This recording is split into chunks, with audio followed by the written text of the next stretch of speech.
Hello guys, welcome back to our channel. ఈరోజు మనతో ఉన్నారు amphi certified mutual fund distributor అయిన రమేష్ పసుపులేటి గారు. సార్తో మాట్లాడదాం. Hi sir. హాయ్ అండి. స్టాక్ మార్కెట్లో ముఖ్యంగా ఇన్వెస్ట్మెంట్కి సంబంధించి కొంత నాలెడ్జ్ని ప్రొవైడ్ చేస్తూ కాస్త పాజిటివిటీ ప్రొవైడ్ చేసింది మ్యూచువల్ ఫండ్స్ అన్నమాట. అంటే రిస్క్ అనేది ఉన్నా కూడా దాన్ని మినిమైజ్ చేస్తూ ఒక హోప్ అనేది క్రియేట్ చేస్తూ ఉన్నాయి. అండ్ వెళ్ళే కొద్దీ మ్యూచువల్ ఫండ్ ఇన్వెస్ట్మెంట్స్ అనేవి కూడా చాలా పెరుగుతూ ఉన్నాయి అనేది న్యూస్లో కనిపిస్తూ ఉంది.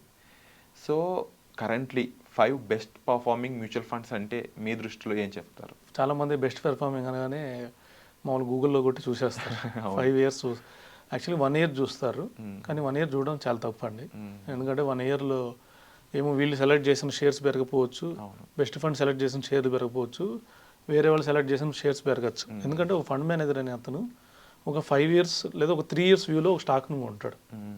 మనం పెట్టిన అమౌంట్ స్టాక్స్లో ఇన్వెస్ట్ చేసేటప్పుడు ఈక్విటీ ఫండ్స్ అయితే, మళ్ళీ డెట్ ఫండ్ అయితే డిఫరెంట్. ఈక్విటీ ఫండ్లో అయితే కొన్ని స్టాక్స్ సెలెక్ట్ చేసినప్పుడు 3 ఏళ్ల వ్యూ, అదే 3 ఏళ్లలో ఈ షేర్ ఇంత ఇది అనే వాల్యూతో కొంటాడు.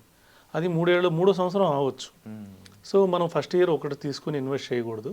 మినిమం 5 ఇయర్స్ ఎప్పుడైనా కానీ. మ్యూచువల్ ఫండ్ అంటేనే 5 ఇయర్స్. చాలామంది 1 ఇయర్కి 2 ఇయర్స్కి పెడుతుంటారు.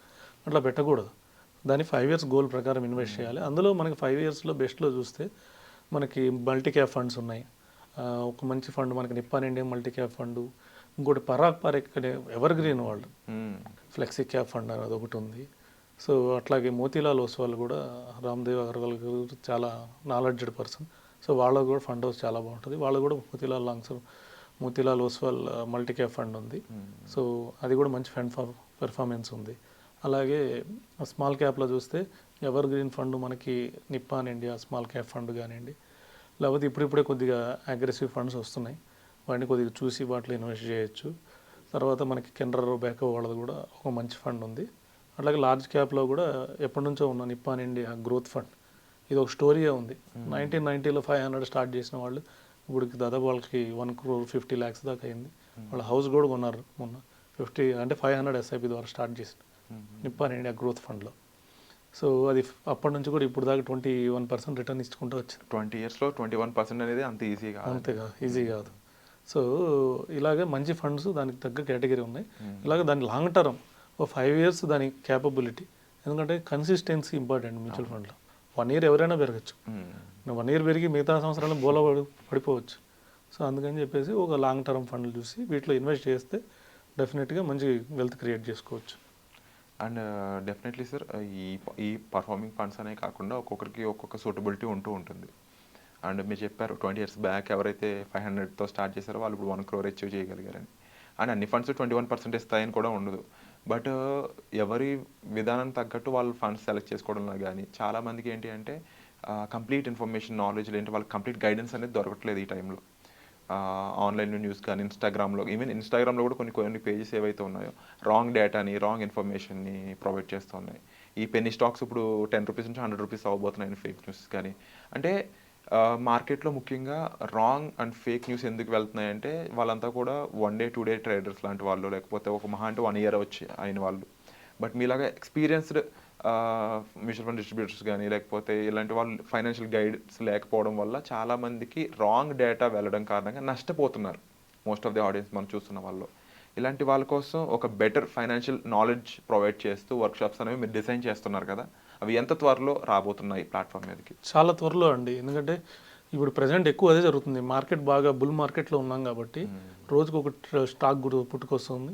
దాన్ని ఇన్స్టాగ్రామ్లోనూ వాళ్ళు ప్రమోట్ చేస్తున్నారు. యాక్చువల్గా స్టాక్ ఒకటి పర్టికులర్గా ప్రమోట్ చేయకూడదు. సో అట్లా చేస్తున్నారు. అప్పుడు చేసినప్పుడు ఏమైందంటే అది అంత వాళ్ళు చేస్తున్నారంటే వాళ్ళు ఆపరేటర్లు కావచ్చు, వాళ్ళు అంత ప్రమోట్ చేస్తున్నారంటే వాళ్ళ దగ్గర ఆ షేర్లు ఉంటాయి, అవి అమ్ముకోవడానికి దానికి ఒక హైప్ క్రియేట్ చేస్తారు. హైప్ క్రియేట్ చేసినప్పుడు అందరూ కొంటారు. కొన్నప్పుడు వాళ్ళు అమ్ముకుంటారు. అమ్ముకొని వాళ్ళు బయటపడతారు. వాళ్ళు అందులోంచి బయటపడతారు, మళ్ళీ అందులో ఇరికిస్తారు. సో మనం డబ్బులు పోగొట్టుకోవడానికి అవకాశమే చాలా ఎక్కువ ఉంది. ఎందుకంటే ట్రేడింగ్ అనేది జూదమే. సో ఈ జూదంలో ఇరుక్కుంటే డబ్బులు పోగొట్టుకోవడం తప్పితే సంపాదించిన వాళ్ళు ఎవరు ఉండరు.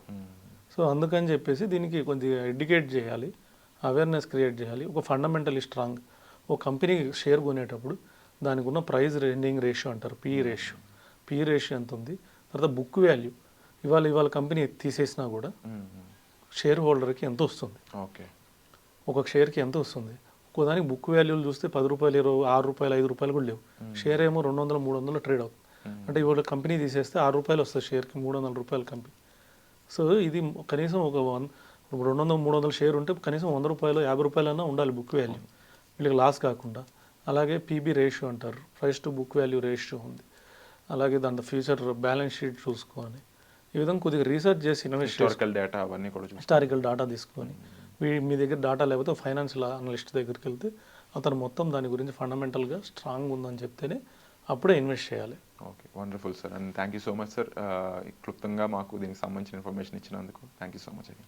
వెల్కమ్.